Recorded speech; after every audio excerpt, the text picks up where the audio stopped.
السلام علیکم dear viewers, آپ کے فیورٹ انفارمیٹو چینل نورانی علاج سے میں ہوں شبیر احمد۔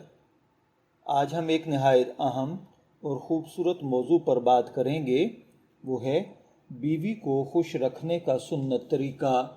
اسلام صرف عبادات کا دین نہیں بلکہ زندگی گزارنے کا مکمل ضابطۂ حیات ہے۔ جس طرح دین اسلام نے نماز، روزہ، حج اور زکوٰۃ کی تعلیم دی ہے، اسی طرح شوہر اور بیوی کے درمیان محبت، احترام اور حسن سلوک کی بھی تعلیم دی گئی ہے۔ افسوس کے ساتھ عرض کرنا پڑتا ہے کہ آج بہت سے گھروں میں محبت کی کمی، غلط فہمیوں اور ناچاکیوں کی وجہ سے سکون ختم ہوتا جا رہا ہے، جبکہ رسول اللہ صلی اللہ علیہ وآلہ وسلم کی زندگی ہمارے لیے ایک بہترین نمونہ ہے۔ آپ علیہ السلام نے فرمایا، تم میں سب سے بہتر وہ ہے جو اپنے گھر والوں کے لیے بہتر ہو، اور میں اپنے گھر والوں کے لیے تم سب سے بہتر ہوں۔ یہ حدیث ہمیں سکھاتی ہے کہ ایک اچھا شوہر وہ نہیں جو صرف باہر کے لوگوں کے ساتھ اچھا ہو، بلکہ وہ ہے جو اپنی بیوی کے ساتھ حسن اخلاق اور محبت سے پیش آئے۔ ویورز، بیوی کو خوش رکھنے کا سنت طریقہ یہ ہے کہ اس کے ساتھ محبت بھرے الفاظ استعمال کیے جائیں۔ آپ علیہ السلام حضرت عائشہ کو محبت سے مختلف ناموں سے پکارتے تھے۔ اس سے معلوم ہوتا ہے کہ میاں بیوی کے درمیان محبت بھرے الفاظ رشتے کو مضبوط بناتے ہیں۔ اسی طرح ایک مسکراہٹ دلوں کو قریب کر دیتی ہے۔ جب شوہر گھر آئے تو غصے اور سختی کی بجائے مسکراتے ہوئے اپنی بیوی سے ملے۔ یہ عمل محبت بڑھاتا ہے اور گھر کے ماحول کو خوشگوار بناتا ہے۔ اسی طرح آپ علیہ السلام اپنی ازواج کی باتوں کو بہت توجہ سے سنا کرتے تھے۔ آج اکثر جھگڑوں کی ایک وجہ یہ ہے کہ ایک دوسرے کو سننے کا حوصلہ نہیں ہے۔ اگر شوہر اپنی بیوی کی بات کو اہمیت دے تو اس کے دل میں عزت اور محبت بڑھ جاتی ہے۔ اسی طرح آپس میں تحفہ دینا محبت کو بڑھاتا ہے۔ ضروری نہیں کہ تحفہ مہنگا ہو، ایک پھول، ایک کتاب یا کوئی پسندیدہ چیز بھی بیوی کے دل میں خوشی پیدا کر دیتی ہے۔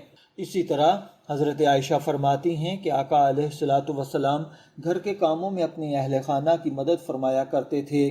یہ سنت آج بھی گھریلو زندگی کو خوبصورت بنا سکتی ہے۔ اسی طرح ہر انسان اپنی تعریف سننا پسند کرتا ہے۔ اگر بیوی کوئی اچھا کام کرے، اس کی تعریف کریں، اس سے اس کا حوصلہ بڑھے گا، محبت میں اضافہ ہوگا۔ اسی طرح آپ علیہ السلام نے ہمیشہ حلم اور برداشت کا مظاہرہ فرمایا۔ شوہر کو چاہیے کہ معمولی باتوں پر غصہ نہ کرے بلکہ حکمت اور صبر سے معاملات کو حل کرے۔ اور اسی طرح اسلام نے عورت کو عزت دی ہے۔ اس کے کھانے، لباس، رہائش اور عزت نفس کا خیال رکھنا شوہر کی ذمہ داری ہے۔ اپنی بیوی کے لیے خیر، برکت اور خوشیوں کی دعا کریں۔ دعا محبت کو مضبوط بناتی ہے اور اللہ تعالیٰ کی رحمت کو متوجہ کرتی ہے۔ آج مصروفیات کی وجہ سے بہت سے شوہر اپنی بیویوں کو وقت نہیں دے پاتے، جبکہ چند لمحے محبت بھرے انداز میں ساتھ گزارنا بھی رشتوں میں خوشی پیدا کر دیتا ہے۔ ویورز، یاد رکھیے، کامیاب شادی دولت یا خوبصورتی سے نہیں بلکہ محبت، احترام، صبر اور سنت نبوی پر عمل کرنے سے ہوتی ہے۔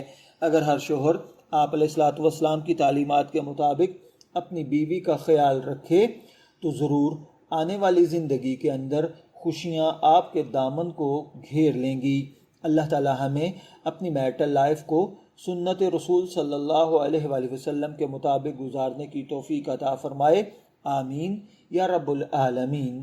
ویڈیو اگر پسند آئے تو اسے لائک کریں، شیئر کریں۔ اسلامی معلومات حاصل کرنے کے لیے ہمارے چینل کو سبسکرائب کرنا نہ بھولیں۔ شبیر احمد کو اجازت دیجیے، پھر ملاقات ہوگی کسی نئے ٹاپک کے ساتھ۔ تب تک کے لیے اللہ حافظ۔